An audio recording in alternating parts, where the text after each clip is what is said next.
You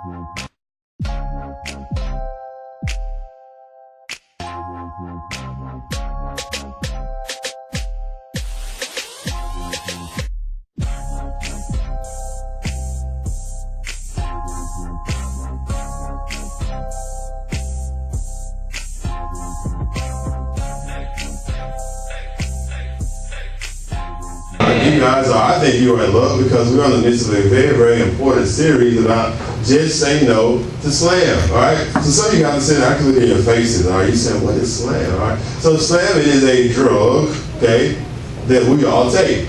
Yes, come on. This is a drug that is sweeping the nation. It's an infected epidemic that we all like to use this drug, and it makes us sorry, lazy, apathetic, and mediocre. Because a lot of times our lives are sorry, lazy, apathetic, and mediocre. We aren't the people that God really wants and needs us to be. We aren't the people making a difference. So when people see us shining, they're like, wow, what is it that you have that I don't have that I can be like you? Come on. Right? So we've been studying how can we not be sorry? How can we not be lazy? And today we're going to talk about how can we not be apathetic. So in order to not be apathetic, we have to start caring. You are a runner at the beginning of a race. You got to be ready, you got to be set, because it is now time to go. Now more than ever, you need to go and do something. You need to start caring and do something about your situation, do something about your community, do something about the world, okay? And it's time to start caring. So we're going to set it off, okay? Does anybody recognize this person here? Yeah, you probably know her. Her name is Kim Kardashian. Name on the screen, right? All right. So I did some research about Kim Kardashian. We were here really. Do y'all follow Kim Kardashian? Some of y'all do, okay? All right. Because it's very interesting. She has over 33 million Twitter followers. 33 million. That's several states. Mississippi has about 3 million people. That's Mississippi times 11. Following her, what she says and what she does, every time she takes a selfie, everybody's so concerned about Kim Kardashian, right? But I really doubt she's that concerned about you, because here it is, she's a star in your reality TV series, keeping up with the Kardashians, right? We'd like to know, what is Kim Kardashian doing? Is she eating with Kanye West? Is she feeding her baby? I mean, is she shopping or they don't drive, which I would probably never ever shop? Is she buying a car that I would probably never ever buy? She getting more surgery than I would probably never ever get. She getting an injection or this, that. What is she doing? We're trying to keep up with the Kardashians, right?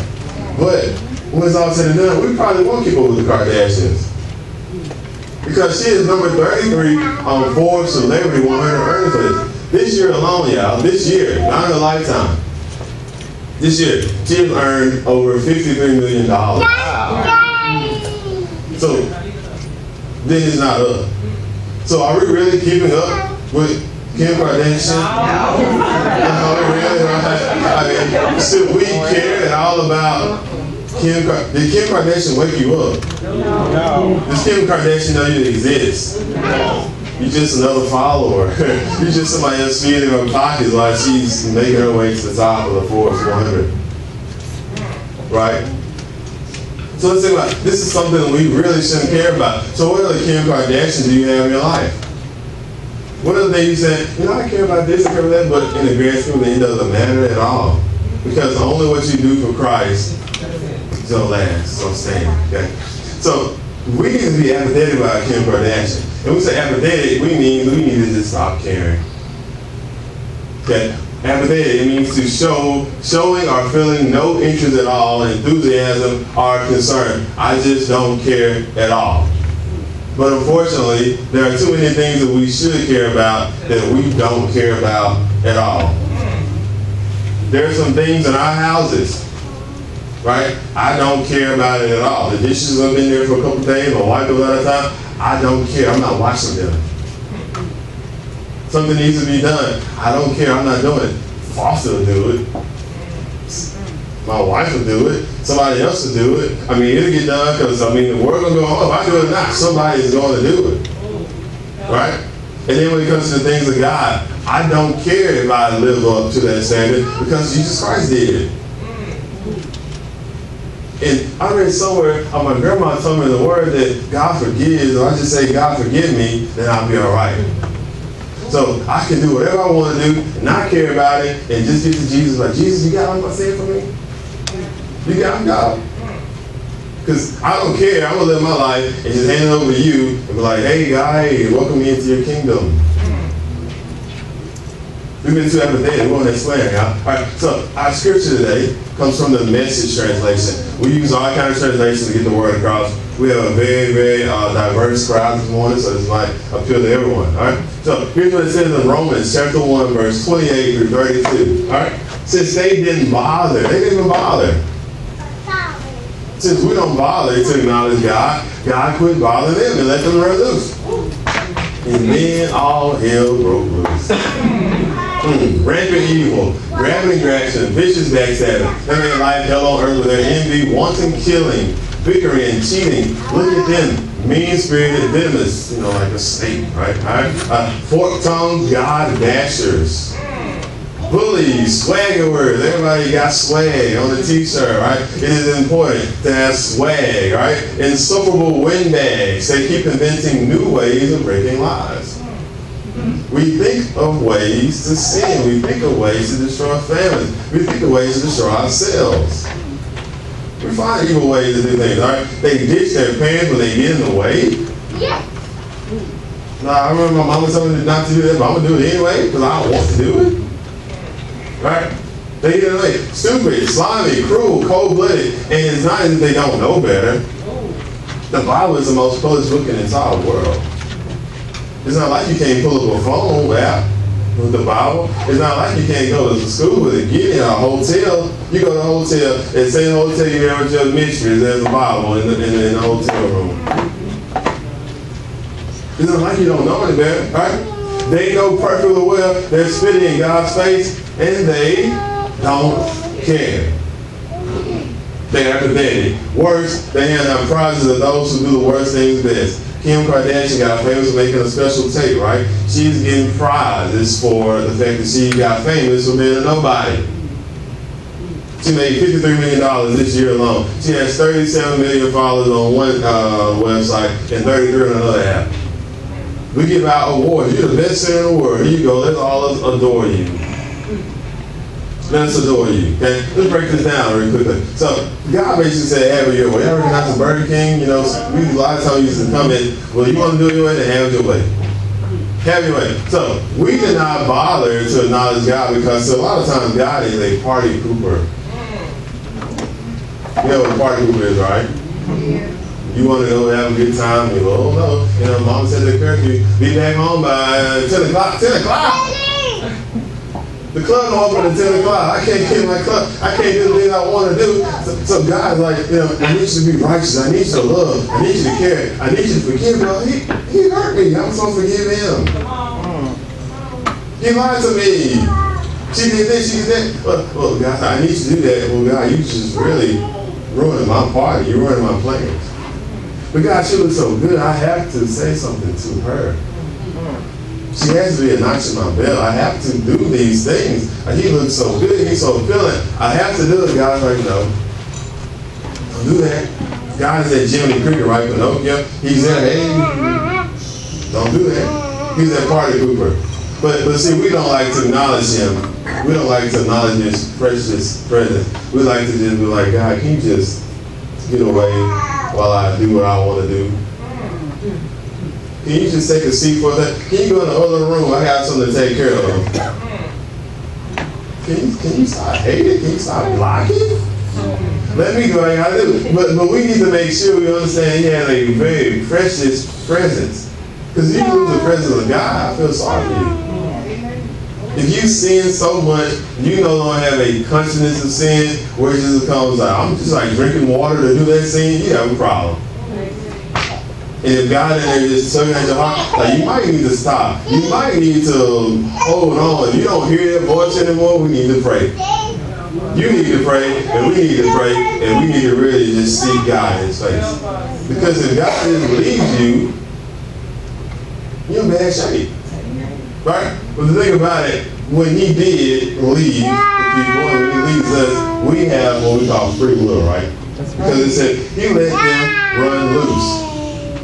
If we let Cameron in here and Carter and some of these kids to do what they wanted to do, we would have to just shut the church down. Taking some belts off. I'm going to have to put it to you, right? But that's the way it is. God loves us so much. It's just like God leaves alone. God said, okay, I'm going to let you have it your way. You don't want to do what I say? Fine. Do what you want to do, and we're going to see how it turns out. But when you get in trouble, I know I can look forward to you calling me on your knees. Oh God, please help me, please help me. And then you go like, I'll do anything you say do. Oh, now you're ready to do things my way, says God. But here's what happened. We can think about this. Right? Do we actually acknowledge God or do we ignore him? When you're ready to call that person and you feel like, maybe I shouldn't, can I hit this green button? Because I know if I hit it, they're going to make me want to do some things I shouldn't do. Should I go here? Should I do this? Do you acknowledge God or you say, God, just not this time? I listened to you last week, but I can't do it this week. I mean, I did well to do the right thing a few times, but I got to have some fun. You only live once, right? When you're dead, you're gone. Right? That's what we say. Right, but here's what happened. All hell wearing loose. We do all kinds of stuff. You know what you do. You know the things you do against God. But we need to be very, very, very, very careful because I don't want to have God look down at me and say that I am stupid, I am slimy, I'm cruel. You know, and the thing about it is that we don't know any better. We know better. And the thing here is that we are spitting in God's face. We are taking his sacrifice, Jesus Christ on the cross. We are taking his grace and his mercy for granted. We are abusing his grace. See, we are spitting in his face. Say, God, I know you woke up this morning, but forget about you. I ain't study you. I don't care at all because, we know there's something that's called an age of accountability, right? Most people say it's 12 years old when a child can really know the difference between right and wrong and become accountable, standing up for his or her own sins. But a lot of us as adults, we already know. We know when we curse somebody out, like I'm about to say something I really shouldn't say. A lot of times they say, excuse my French. No, it's English. You say, excuse my language. Excuse me while I do this. Oh, you about to make me take my shoes, or you about to make me act out of character real quick. So God, forgive me for what I'm about to do. We make a little segue, so all right, I'm about to do something against God's character, right? But the thing is, we don't really care because we have that oh well mentality. Oh well, if the thief on the cross is making heaven, but just saying, I believe you will be in your Father's kingdom. Yeah, I've been going to church for about 10 years, and I've done a couple good things, and oh well, who cares what I say right now? I won't have to pay for it, because Jesus paid for it. Everywhere you go, you see Jesus, or you see him on the cross from Easter time, you see, oh, he died for all my sins, all this stuff. So I really don't care. I'm apathetic toward it. All right? But to be apathetic, look at what you take away the A, you are just pathetic. And you find yourself in a sorry situation because you're just too late, right? We're going to look at a couple things really quickly. We need to check ourselves because I was going down to the study thinking about it. There are some things we care about a lot, and there's some other things, especially when it pertains to God, we don't care about at all. I hear some mm-ms and some frowns, and I'm like, oh no, he said something about me, and word of God, right? We care a lot about making work on time. Come on. That means a lot, because if I don't get to work on time, or 3 times, I get 11 o'clock, I get my pay doc or something, I got to, I'm going to run out the house half naked so I can make it work. On time, you put the makeup on, the stocking lights or whatever, you brush your hair, you get to work on time, you got to go to work and get dressed. We care a lot about that, but when it comes to making it to church on time, we kind of bit apathetic. Alright, when it comes to making money, we care a lot about that. We have to stack our chips. We have to make sure we have that paper. The bank account has to look really nice. So we can go on nice vacations and then get nice cars, buy nice clothes, some school time stuff. Right? But we really don't care about making internal investments that much. We care about making our own money, but then when it comes to seeing a family in need, we don't care about giving to them so they can, be blessed. We can be I don't have time for all that. Right? We care a lot about our material possessions. We care a whole lot about our houses, our cars, our trucks, everything we own. It is so serious to make sure that our stuff looks good. But when it comes down to growing the fruits of the Spirit, some of our fruit are still real little bitty babies. really, we still have to rock our patience. Oh, come on, we're more patient. Oh, self-control. Don't keep feeding this milk. Come on, baby. This is what we do. It's not growing. It's not growing at all. But when it comes to other things in the world, it matters a whole great deal. Well, others think of me. We care a lot about that. How long do y'all spend picking your outfit today? Okay, some of us spend longer than that. All right. How long do we make sure? This picture don't look good to post on Facebook. Let me take my good side. That's true. But I have to buy things that people when I walk in the room. Ooh, girl, you looking good today. Look at them lashes and my eyebrows. And you got a nice haircut. And we gotta make sure. We have to make sure that other people think highly of us. But do we care what God thinks of us? Like he doesn't sit high and look low and can see all, even when he thinks we're in a private little corner or what's done in the dark, right? Yeah, we don't think you can see that. We don't care about that. All right, we care a whole lot about watching our favorite TV shows. Yeah, my DVR, it doesn't record this show called I get frustrated.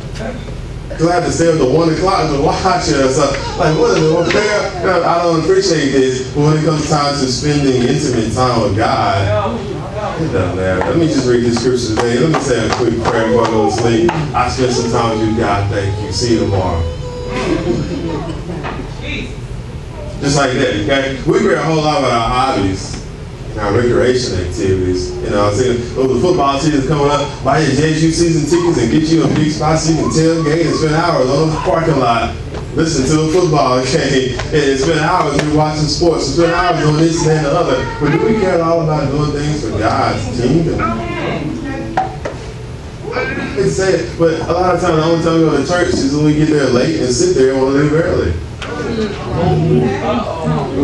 I walk out the door, y'all. Don't hit me when I want to walk out. Don't be afraid to hug and shake your hand at the end of service.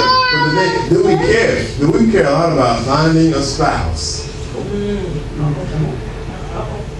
Do we wake up every morning and just spouse, get married, do whatever it takes, have to do whatever it takes to get married. But do we care a lot about falling in love with Jesus?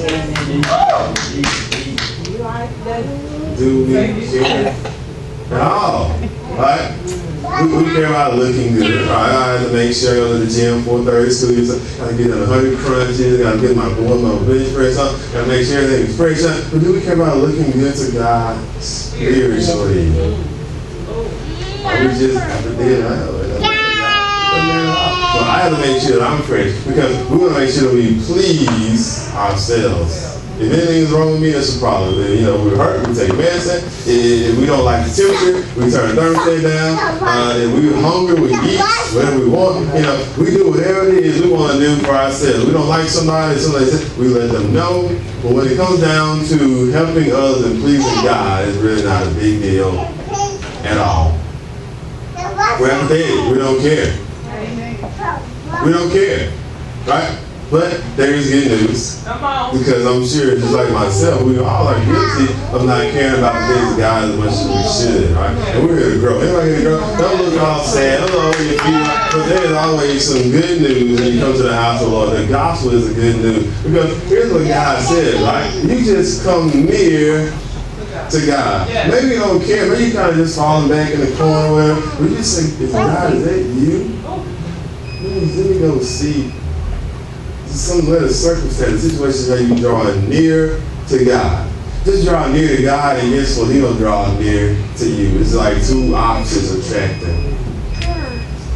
it is two options attractive. You just let your sin go, and the scripture says you just let all this stuff go that you think you should care about. Forget about the Kardashians. Forget about the haves and the have-nots. Forget about the saints. Forget about looking good. Forget about it. You just let this stuff go and just start caring about God and the things of God and advancing His kingdom and being the light like we choose to be the light. If we don't care that our light is out and it just stays there for years, no matter what becomes of the world, what becomes of us, right? When we just draw near, come near to God, He'll come near to you. It says you are sinners, so clean sin out of your lives. You are trying to follow God and the world at the same time. I think that's impossible. It says you cannot serve two, because you're going to love one and hate the other, right? So it says really simple, just to make your thinking pure. One of my favorite scriptures is Romans 12:1-2. You have to renew our minds, just transform, like renew our minds, just change, transform from a little robot to a car. We have to get it right. It all starts with our thinking, because all things start with our thinking. Every action we do is preceded by a thought. This one has to love God with all our heart, soul, our mind. So we need to get it together as a church, as a people. We say the church, not just the lab, but as the body of Christ, as the hands and feet of Christ. We need to get together, stop caring about the things of the world, stop being a slave, stop being apathetic, and start caring about the things of God. So my question to you, keep in mind, put your band-aids on your toe, and your ego and that kind of stuff. But my question to you is, are you? Can anybody be a Curtis light except Curtis? Can anybody fulfill time and mission except time, or Rita, or anybody? Can anybody do what God has to do for you except you? You can't not care about what you're not getting done and expect somebody else to do it for you. It's just a void in the universe. A void. So, my question to you is, are you ready to be the light? Yes! Let me put my ears on? No. But are y'all ready to be the light?